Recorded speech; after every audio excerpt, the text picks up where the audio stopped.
السلام عليكم ورحمة الله تعالى وبركاته.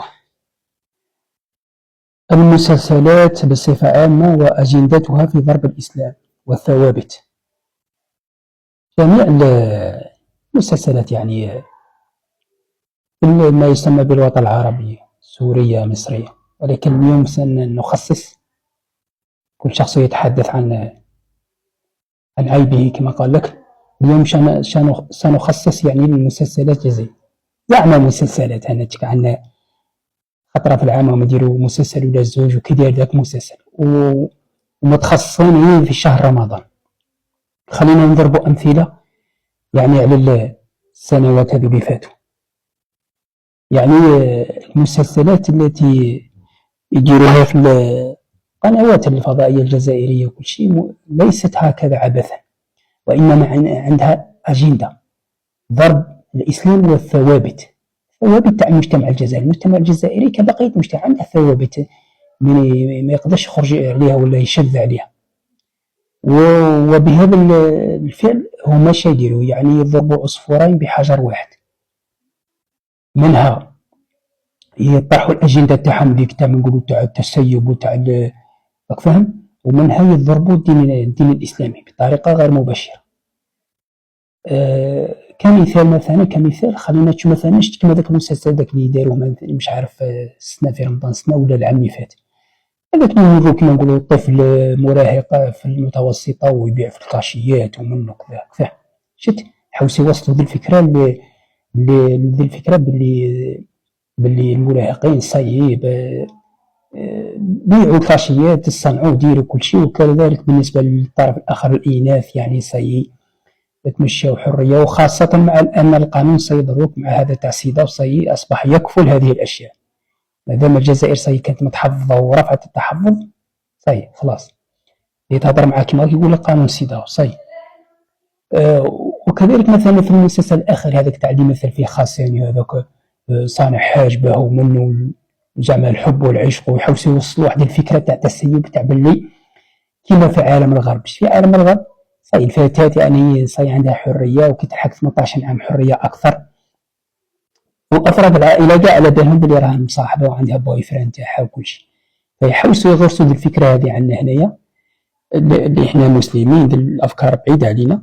شفتوا هذاك مثلا كي لقطة مثلا من يجي خوها كأنه يواسي فيها ويقول لها ابكي بكي، ايش على ما تبكي على محمد خاصي، ما قلت لك محمد ما يستاهلش ذا الاسم أصلا. هذا رخصاني هذاك اللي زعما صاحبها ويقول لها بكي بكي. شفتوا نتوما حاولوا يوصلوكم بالفكرة بحال بديتوا صاي لازم تخرجوا من القوقعة وتخلوا خواتاتكم يتصاحبوا ومواتكم يتصاحبوا، راك فاهم، والزوجة دير صاحبها نورمال والزوجة كيما هذا العالم الغربي يحاولوا يجيبوه لكم وصي. هذه هي الأجندة اللي يحاولوا يوصلوها لكم، ديروا كيما الغرب وانت يعني ما تندهش تقول لا الغرب ثاني كان الغرب ثاني كيف عنده ثوابت. شوف انت في الفيديوهات هذو كيما نقولوا 1900 شتو الناس كي دايرين لابسين دايرين هكا الخمار يخرجوا. اول فيلم داروا تاع خروج العمال من المصنع نساء صاعين والرجال باللحيه والبيري وكل شيء. الغرب ثاني كان محافظ في وقت من الاوقات. في الستينات كان واحد الفيديو هذاك تاع من يوروا هذاك هاك ملابس شغل عريانه بالصدر، شغل يسقسوا في النساء ما عاجبهمش الحال. قلت لها ودي هذا من لباس راه عاري بزاف، ولكن مع طول صاي الغرب راك شفتو كي ولا صاي عري النساء حبه نفس الشيء ثاني حنا راهم يديروا معنا. يعني ما تجيكش حاجه صعيبه تقولوا لا شاب محافظ، لا شويه مع الاعلام هذا اللي يسمع حتى تترسخ فيك الفكره جيل بعد جيل. وراكم شفتوا الجيل تاعنا صاي جيل صاي شفتوا في كل النواحي ما يفرحش ما يعجبكش.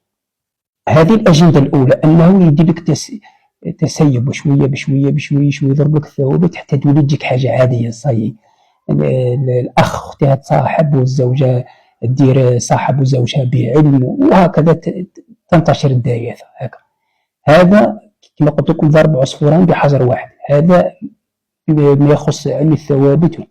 وبما يخص الدين الإسلامي يحاولوا يشوهوا الدين الإسلامي. كيف يشوهوا الدين الإسلامي؟ كل خطرة يجيبوا حاجة بيشوهوا الدين الإسلامي.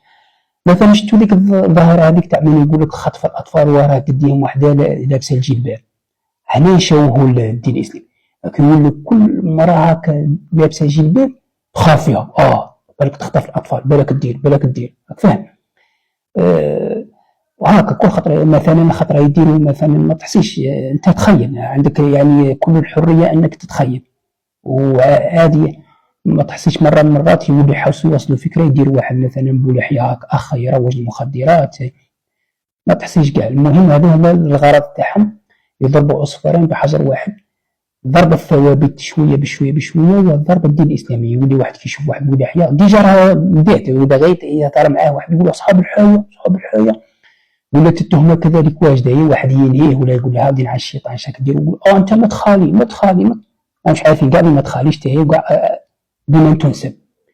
فليس ببعيد يعني، والدوله ساكته والشعب ساكت. تقول شفتوا فاني كيما كانوا يديروا ذيك في قناه الشروق ولا، وسناتي على ذكر قناه الشروق وبعض القناه كانوا يديروا ذيك كيما ذيك ليها في المشرق هذيك تاع نسيتها قسمه ونصيب، بغاو يديروا قسمه ونصيب يعني دعاره وصي اكرمكم الله، بغاو يديروها هنايا مش عارف اني ناظرهم الشعب شويه في وسط التواصل الاجتماعي يعني كي يجبدوا شويه.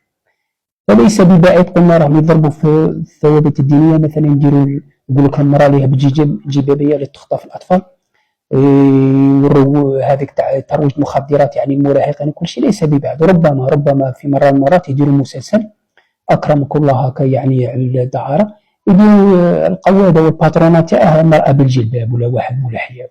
لا تستغرب. اتمنى ان تكون